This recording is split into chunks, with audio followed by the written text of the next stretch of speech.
Okay, I'm gonna swing over here and grab this really quick just to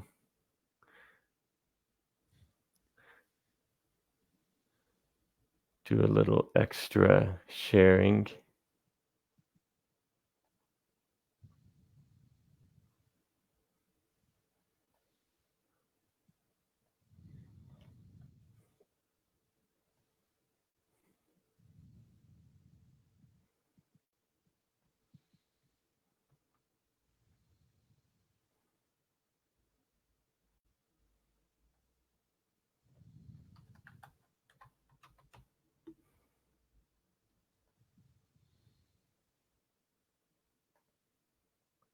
There we go.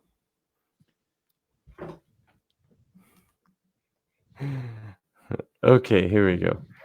Hi, everybody. Welcome to the Chai Tea Tai Chi web show. I'm Dane Dormio, and I am looking forward to sharing with you today a conversation with a good buddy of mine who also happens to be an Ironman triathlete and Shaolin disciple. Thanks for being here, Ryan Stock. Great to see you. Great to share this space and conversation with you. And I know you're into a lot of really cool stuff, and I'm looking forward to hearing more about it and giving our viewers a chance to hear about it as well, because I know you're into some really cool stuff. So thanks for being here. Yeah, thanks for having me, Dane. And yeah, I think of that's a good description for me and the really cool stuff. I started out as a mechanical engineer when I really got into personal development. When I graduated from school and I had this nice little cushy gravy chain job where I was sitting in a corner office in Orange County, making good money as a mechanical engineer for an oil company. Um, at that point in my life, I found the best experiences by far were things that I was growing from, things that I was learning from, things that I felt like I was expanding as a person. So I started to strongly gravitate towards anything that allowed me to grow. Anything where I was facing my fears, anything where I was challenging myself so that I could become a better person as a result of it. And this is back uh, in 2007 and 2008 when I was doing this, when I was really getting into this. I got into NLP, speed reading, speed memory, like memory mnemonics. And I really started getting into how the mind works and how to train it. So that way I could dive into things that I wanted to train myself in and do better at it more quickly. I figured if I could become more resourceful at becoming more resourceful, I could make better use of all resources that came to me and in an effort in essence live a much more valuable life. A lot of people fret over resources, right? Having enough time, having enough money, having the right relationships. But resourcefulness is a great thing to invest into because that's where resources come from, right? Your resourcefulness. And by being able to take a sharp look at yourself and how you work and how to work better at the things that you care about, you can really make good use of the time where that's your intention. And so after getting into a lot of different things like NLP and public speaking, how to get yourself out there in a way that is good for you. I started realizing that not all personal development was created equal, so to speak. There's a lot of stuff where you can read a book about it, but once you put the book down, maybe it doesn't necessarily apply, or you don't find yourself doing things differently as a result of having read that information. And then there's some things where you just have an experience, and in that moment, you have a flash of insight where you look at yourself differently, you look at others differently, you look at everything differently, just because of an experience you had, or maybe you didn't take a long time, but it made it a big impact. And I started thinking, well, what's the personal development that really works for me? What actually gets results? And over time, I really gravitated towards meditation and how to use meditation in order to train the mind and make it better at doing the things that you need to get it to do. Meditation's been around for thousands of years. It's a proven science. If you just follow the steps, if you just follow if you do the same, if you do this thing you're supposed to do, you get the result you're supposed to get from it. and that's the beautiful thing about it. It's not like a faith kind of thing. Anybody who does it gets what they're looking for, and and I've really realized what meditation is. At first, when I got into it, I didn't really know what it was. I just thought it was something that made you more relaxed. Um, but what I realized, it's something that gives you the ability to concentrate when you need to focus on things. It gives you the ability to be mindful. You need to be creative and come with the right idea at the right time. And it helps bring a lot of other positive things in effect too that that we need to have in order to go after the things that we want to achieve and need to achieve in our life. Um, and so I'm into anything that allows me to be a better person, and I'm willing to allow myself go into any direction that I need to go in order to do that, in order to grow, and that's kind of a big value of mine. A big guiding light when it comes to time for me to make the decisions that I make. A lot of it's based into that what's the right thing to do in order to grow. So that's a little bit of background about me and what motivates me and some of my values, and also some of my interests in regards to meditation, NLP, and how to apply that in order to for human performance. Um, yeah, I'll take a sip of my water here. Yeah, so yeah, that's awesome origin story. Hmm. um, and and these things like meditation, NLP kind of stuff is focused in the realm of the mind. So how does all this integrate with the physical skills, with the triathlons, the Shaolin training? How does Hmm. the mind stuff integrate with all the body stuff? Yeah, something really special happened for me when I learned how to concentrate. And for me, I learned how to concentrate through triathlon and through things that are physical. And I've had other areas of my life I've had to concentrate. After all, I got a mechanical engineering degree that requires a lot of concentration. But all the while I was doing that, I was mostly getting by because I was working harder than other people. I was putting in more time. I was doing the other things that people just weren't willing to do, and that was kind of my edge. But the other students probably were smarter than me and were probably better at concentrating. It's just, I was willing to do the homework when you were supposed to do it. I didn't procrastinate as much, and because of that, I did very well in school. But I found that once I graduated and I was in the workplace, you can't put in more time than other people. You're putting in the same time as other people, and in fact, a professional should be able to do good quality work in as small of amount of time as possible. That's kind of what makes them great at what they do. They're efficient, they're effective. It doesn't take them a lot of time to get the results that they need to get. And so I realized that um, it took me a while to realize that concentration was the key. And it wasn't until I spent a lot of time in Ironman training on the bike and running that I started to unlock my ability to concentrate, and that had a really special effect. Think of it like this: like two wings of a bird. Uh, one wing of the bird is the ability to concentrate and have stable attention on whatever it is that you need to focus on. And the other wing of the bird is your ability to be mindful and aware, to think more of that holistic, contextual way. By being able to understand the context of things in a way that gives what you're doing meaning, uh, the ability to stop something when you need to stop, the ability to start something that you need to get started, or the ability to change direction at the right time. All the things that come from mindfulness.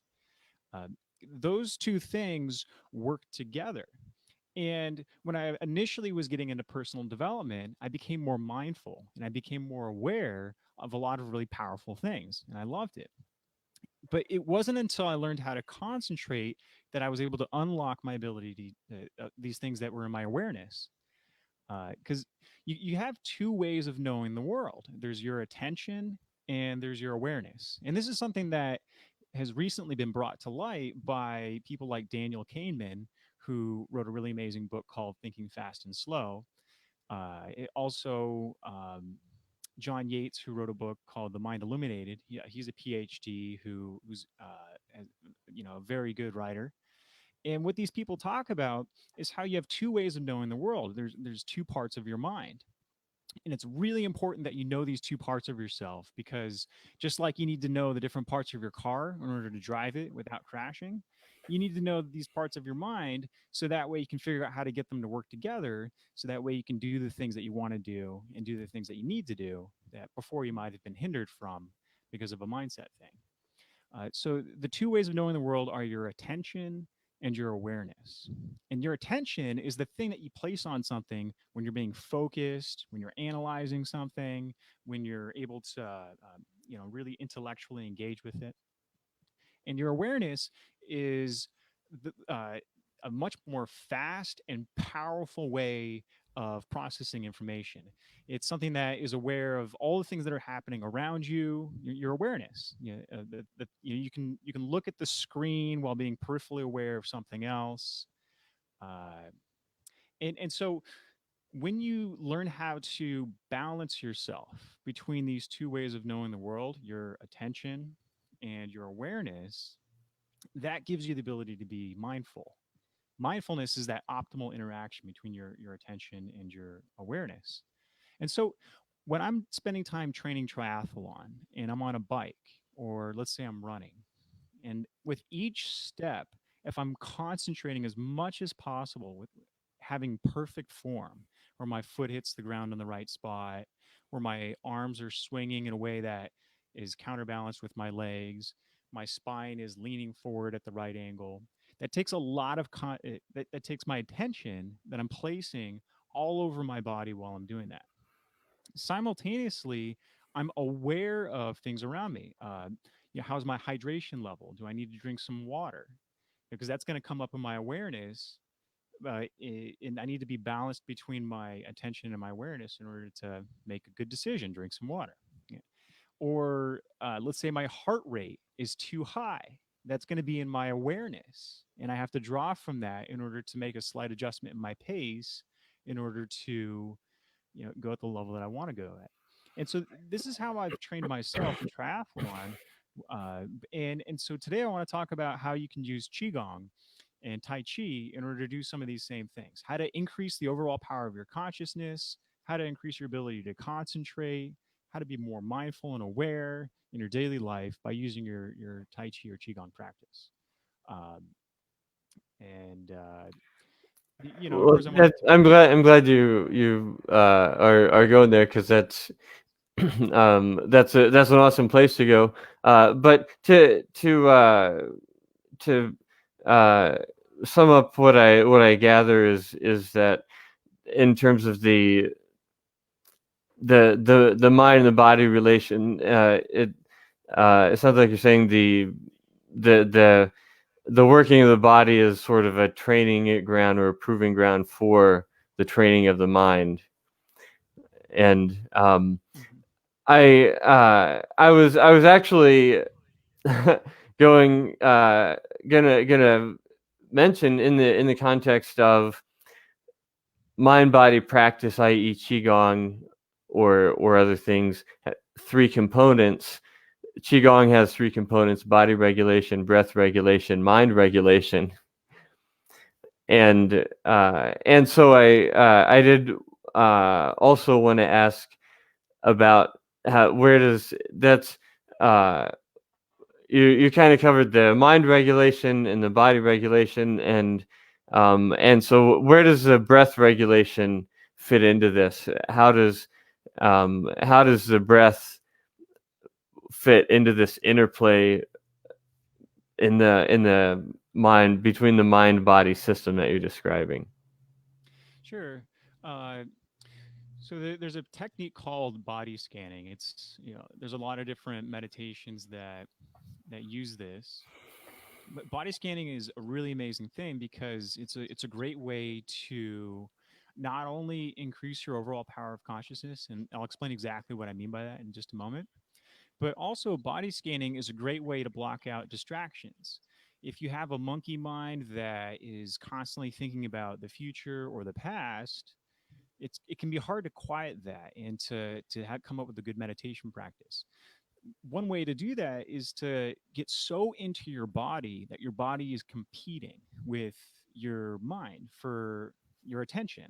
And if you're paying attention to your body so much that you're not paying attention to your thoughts, then that allows you to go deep in your meditation practice more easily, where you're concentrating on the meditation object, and distractions don't take you away from that unbroken stream of consciousness. And then once you sustain that for a long time, you can get into a flow state, and some really cool things can happen from there. Uh, Insights about yourself and the nature of reality, awakening, all that kind of all those amazing things, healing. Uh, but the way that the breath is mixed in with this, the way that the breath is an important component is when doing the body scanning technique in your meditation, the way it works would be to peripherally maintain awareness of your breath. So you can do it with me right now. We can do the first motion of the Baduan Jin, and we'll incorporate the breath. And I'll also talk about how this works in triathlon too, or exercise. If you want to start a new exercise practice, that includes meditation. So that while remaining peripherally aware of your breath, pay attention to your body as you time your hands so that it reaches the space above your head with the breath in, and it reaches the bottom on your breath out. And so, in order to time this right, you'll have to at least remain peripherally aware of your breath as you pay attention to the sensation in your hands and the parts of your body where your hands are located as they're moving along your body now. So, pay attention to those sensations even more closely as you breathe in, and notice it in ever increasing detail as you breathe out. So, what you're doing is you're paying attention to the body while being aware of the breath. And this helps train you to balance your attention with your awareness. When you're somebody who's doing something, do you become so focused that you're no longer aware of the things around you? Or when you're paying attention, can you still remain aware of what's going on in around you? When you become hyper aware of the things around you, do you lose focus of what it is you're doing and your intentions? Or are you able to process what's going on around you while still holding your intentions and paying attention? This is what this practice will do for you, is it'll help you gain those skills. So the way that the breath comes in here is the breath is in awareness, the body is in your attention, and you can either have your attention be small and fixated, like just in your hands, like on a ball, like a chi ball, or you can have your attention very wide, maybe encompassing your entire body as you remain peripherally aware of the sensations of the breath, either at your abdomen or maybe the sensations of your breath at your nose. And this is a really great way to train the mind. I do this also when I'm working out, if I'm swimming or cycling, because um, I'll pay attention peripherally of how I'm breathing. Am I taking nice deep breaths? How does it feel? While and I'll sometimes I'll switch it where I'm really paying close attention to my breath while remaining peripherally aware of my body, making sure that no injuries are about to come up. Like, for example, when I was first getting into working out and I was a runner, I didn't have very good form, and so my foot was hitting in the ground. My foot was hitting the ground in a way that was starting to cause me to get injured.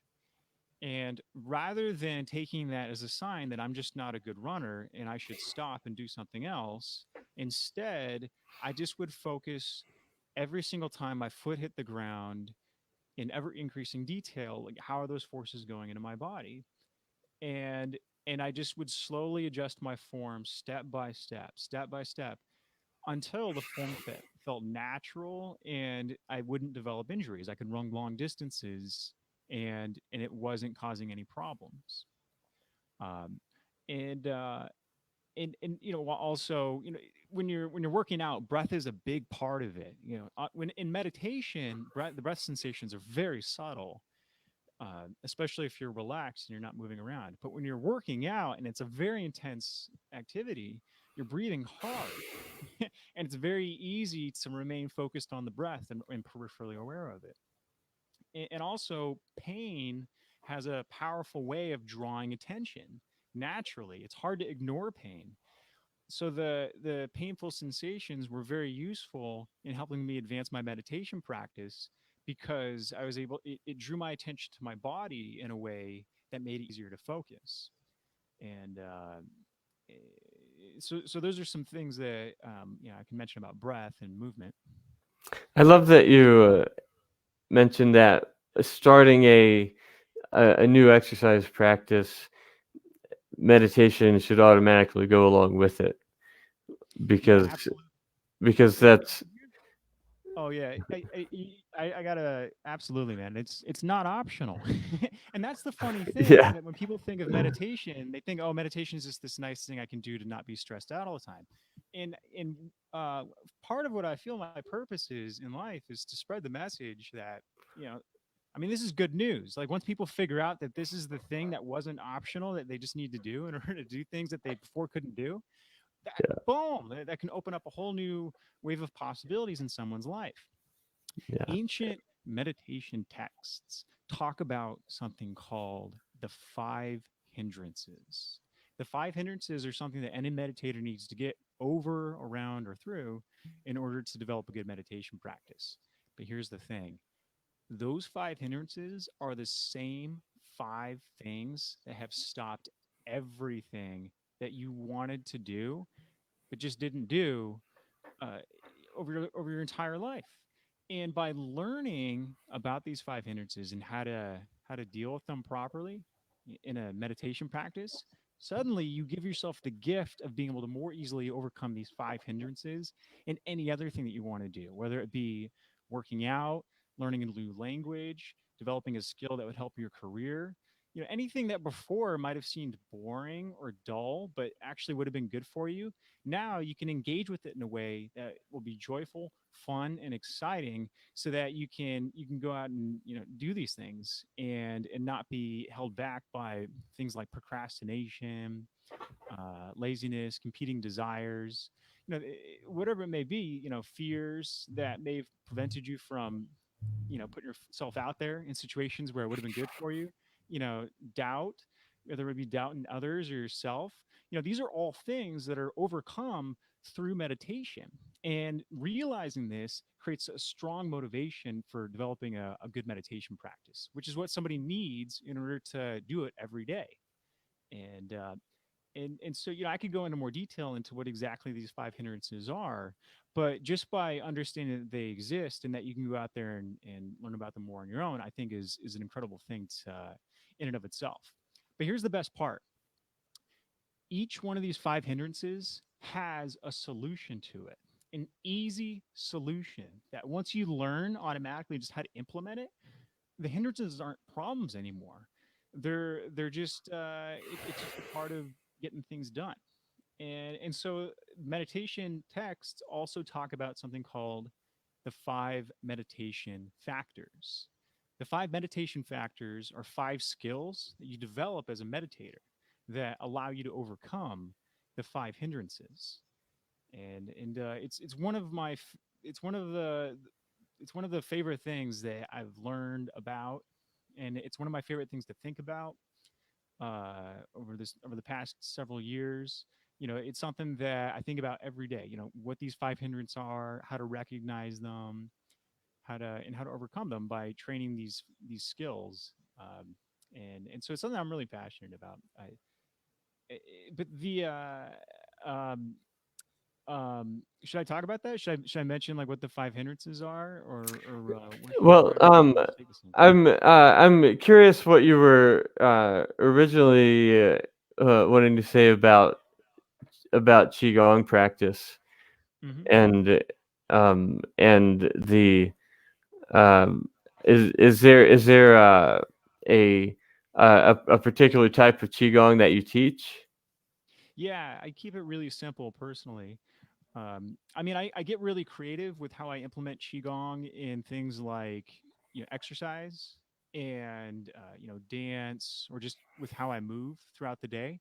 I like to really incorporate my body in a way that when I do everyday things in a way that gives me a greater sense of vitality and presence. But when it comes to my qigong practice, the Baduan Jin is something that is what I almost do exclusively. Or initially, yeah, I would just do it every single day. The Baduan Jin, and then also as far as Tai Chi goes, I do the 24 Yang Taiji Quan. These are the things that I learned from 34th generation Shaolin warrior monk in China when I traveled there. Shifu Shiyang Jun of the Songshan Shaolin Traditional Wushu Academy. I mean, the guy's amazing. It was just great being around him. But one of the best things that I walked away with was some video of him doing the Baoduan Jin and the 24 Yang Taiji Quan. And so when I came back to the United States, I'd watch these videos every single day. It was like having a meditation teacher walk me through it every single day. And so I learned all the distinctions and just followed the video until every each finger, my ankle, my knee, my elbow, until everything was exactly as he did in the video. And as I just maintained this daily practice, day in, day out, for years, the I started to notice things as far as what it was doing to me, what it was doing to my body, my agility, my ability to draw from my awareness in order to better revitalize myself and refill myself with energy throughout the day when I feel my creative energy start to drop. Yeah, it's phenomenal. And there's some other things that I've been able to do in regards to qigong. Sometimes, for example, when we've gotten together and done some chi sao, I mean that's different, but um, some of the principles are the same. There's a lot of crossover there too. Um, but yeah, when it comes to the specific practices, I do the Baoduan Jin as a daily practice, and aside from that, a lot of it is also noticing how the way I carry myself has an effect on me. Something as simple as when I'm driving my car, am I driving my car with my head forward, or am I driving my car with my head, back? Um, I was away from the microphone, so hopefully you could hear me. But I'm Mhm. just saying that throughout the day, I'm constantly noticing how I can make micro adjustments, and when I make those adjustments, does it make me feel better? and uh, and these little aha moments where I remember to check in with how I'm feeling in a way that makes me feel better causes me to celebrate doing that even more. So it happens even more frequently, and suddenly it creates more of a continuous focus where if if I was about to adjust myself in a way that feels bad, I'm like, no, I have a high standard now.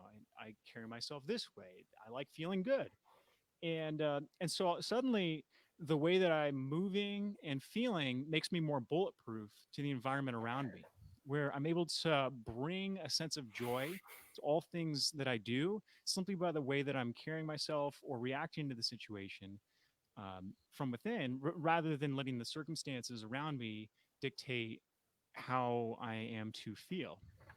Because sometimes I'll be, for example, in downtown San Diego, and downtown San Diego is a very beautiful place because San Diego is a beautiful place, but it's there's some ugly parts about it too. There's homeless people, there's people who have some and there's just sometimes just working people who are just like in working mode. They're not like in the most joyful, playful mode. Yeah, and sometimes it's being in downtown San Diego doesn't feel wholesome and it doesn't feel fulfilling. And sometimes when I'm down there, I'm like, it can feel like yuck. I don't like being here. Yeah. And if I just take a moment to pay attention to how I'm viewing things, how I'm viewing my body, and use that to make some adjustments, that can change everything. And that's kind of um, it's kind of a Buddhist thing, to take responsibility for your point of view, so that from that place, you can do good things. And and so I'm constantly using the way that I view my body in order to make adjustments to it to make it feel better. And what that requires is that I first hold an intention for myself, that I want myself to feel good, that I use my attention to do that.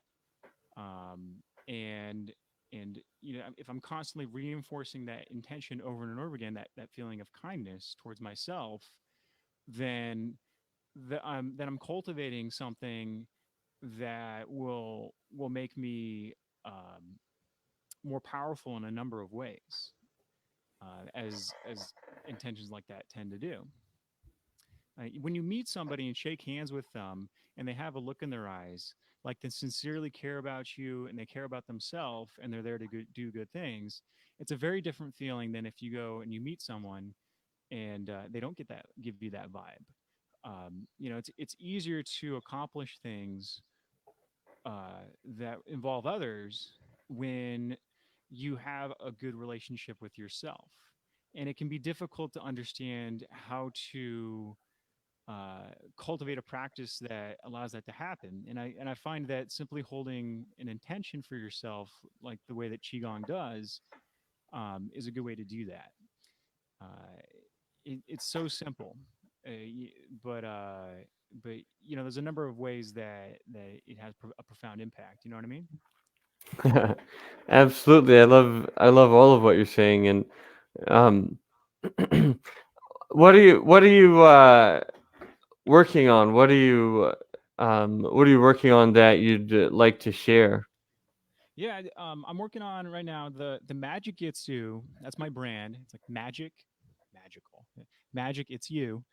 So, that's one word. That's the art form that I've created. The art of being in alignment with your true purpose and using meditation to do that. The Magic Itsu meditation mentorship is something that I've created for people that either want to start a meditation practice but have had trouble getting it started, or people who have a meditation practice they want to kick to the next level, where they want to have some deep spiritual breakthroughs, or maybe use meditation to do things like run a marathon or be an Ironman athlete or just do better in business. I want to work with those types of people. And what I've created is a process. And, and I didn't create the 10 stages of meditation. That's something that comes from, meditation schools like Asanga and the work of, John Yates in his book, The Mind Illuminated. But what I do is I help people figure out what stage they're at as a meditator, what specific skills they need to work on at that stage in order to get themselves to the next stage, and also how to overcome any hindrances that have been preventing them from either deepening their meditation practice or getting one started. And so that's what the Magic Itsu meditation mentorships for busy professionals, people that have a daily life, that also want to develop a meditation practice that makes them more effective at the things that they do. And I work with them one on one in order to understand the context of their life and why they want to use meditation. And then I help them focus on the specific skills that they need to be developing as a meditator in order to see those results in their personal life, and then also how to get to that next stage in their meditation. Because not a lot of people realize that if you're a novice meditator, it's a different experience. You have a different intention than if you're an advanced meditator. And so what I do is I help illuminate what intention a meditator should be having at any given stage in order to get the best results for the time that they spend on the cushion. Anybody can book time with me in order to do a meditation assessment where I help you realize what stage you're at and what skills you need to be working on.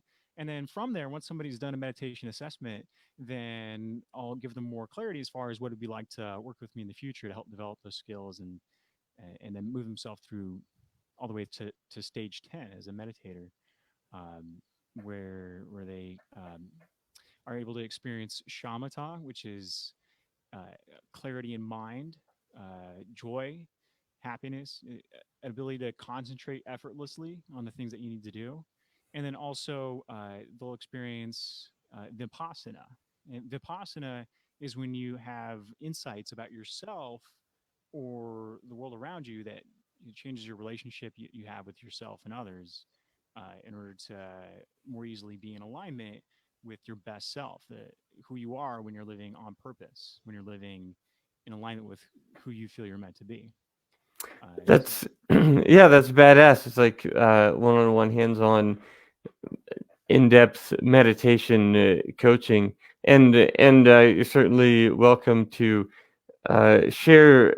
I was going to ask what's the best way for people to connect with you. So if you have a link that you can share in the comments on this video, that'll be awesome. Or whatever the best way is for people to connect with you and learn more about what you do and take you up on this offer of the meditation assessment. yeah, absolutely. Book some time with me. Let's chat. I want to hear about you and your meditation practice. I want to have. I'm as far as I love business. I think it's a really fun thing to get your hands into in life. And as a business owner, I really believe in being as close as possible to the people that you want to serve. So I like having conversations with people, understanding what they want to do with meditation, what they've experienced in the past. I want to hear from you, and I have a lot of experience with being able to quickly give someone direction on what they need to be doing with their meditation practice in order to kick it into a high gear, in order to be able to concentrate more easily, as well as be able to get into that flow state, which happens after you develop mindfulness and yeah, when you learn how to be a great meditator. It's I just shared a link. meditation for all the things that you want meditation for, right? For stress reduction, performance enhancement, for physical fitness, health, wellness, for productivity and creativity. Hmm. Yeah, absolutely. I mean, I know personally I've gotten great results with fitness and getting into the flow state. For anybody who loves working out or doesn't love working out, wants to learn how to love it, Yeah. getting into the flow state is a really amazing incentive to make that happen. And that's something that you can achieve by becoming an advanced meditator. But also, just when it comes to being able to focus and get things done, that's a skill.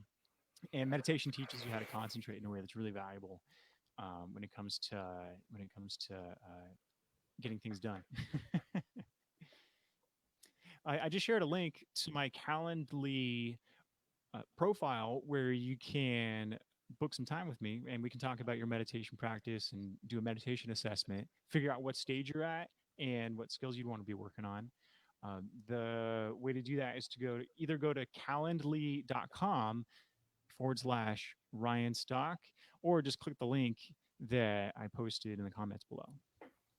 Yeah, awesome. That is in the attached to the comments attached to this video on Facebook. So if you're watching this on Facebook on our page, you'll see it in the comments. So there's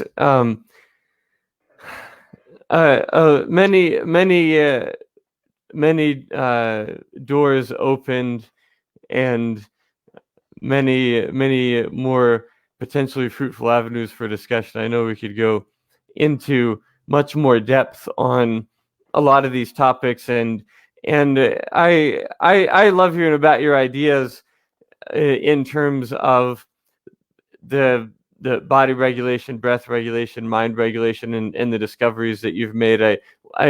I'm pretty sure one thing you didn't mention, but I'm pretty sure Magic Hitsu also has like a public speaking component to it as well, in terms of the background and motivation for creating that system. So I know that there's there's a lot to this. The rabbit hole goes very deep if you want to follow it. So I should, rather than saying goodbye, I should probably say to be continued. Yeah. Sounds good. and we can certainly leave the door open to pick this conversation up and go off on some of these deep, interesting topics Yeah, on another occasion. absolutely. Just to plant a seed for anyone who said like, "What public speaking? How does that mix in with this?" Whenever you're speaking, particularly in front of a group of people, some people get that deer in the headlights look on their face, where suddenly they're so much concentrating on what they have to say that they're not aware of anything around them. They're not connecting with the audience. They're not thinking of how to adjust what they're saying in order to better fit the needs of who's in front of them. And it makes them not as good of a speaker. But when somebody is able to remain aware and concentrate at the same time, they become a more skillful speaker. They're more resourceful in a number of ways on stage, in a way that we could talk about in the future. Uh,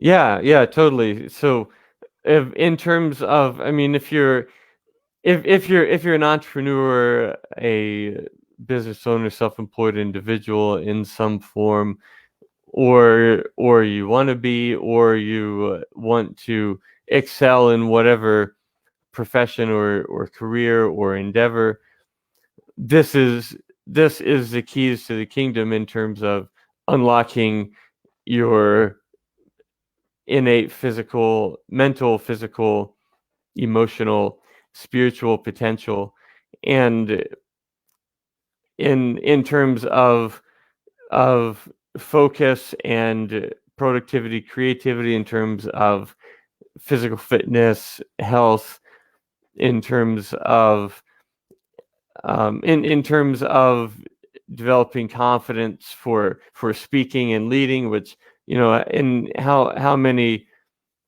ways does that hold you back if you lack that skill or that ability? You're one of the people who thinks that, I can't do that.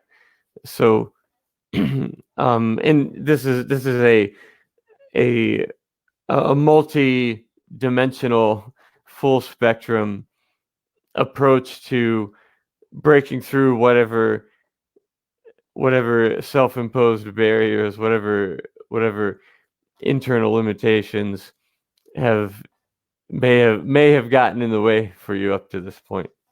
So I love what you're doing. I love what you're sharing, and in the interest of keeping this bite size, we'll go ahead and wrap up here, and I'll be looking forward to talking about some of this stuff in more detail later, and totally want to say thanks for being here and keep up the good work. yeah, thanks, man. It's been great talking with you about meditation and the things we've discussed. And yeah, blessings. And I'm not quite sure. Are congratulations in order just yet? How big is your family? Oh, it's my wife is super duper on the edge pregnant right now. She could pop any minute. Yeah, like So this week, like any day now, right? yeah, exactly. It's kind of fun. It's exciting. Um, she's just a little bit past her due date. So it's like, come on, we're ready. Yeah. Awesome. All in perfect timing, and blessings, and much love to your brother. Yeah. Thanks, man. I'll be needing my meditation practice um as a newborn. Um yeah, it's helpful to be a good meditator if you have a new baby. I'm just saying. Yeah. I have a 4-year-old daughter now, so I'm really glad that I have developed the skills that I have over the past 4 years, so that this next round I can be an even better father. Beautiful. Keep up the good work, and I'll see you soon.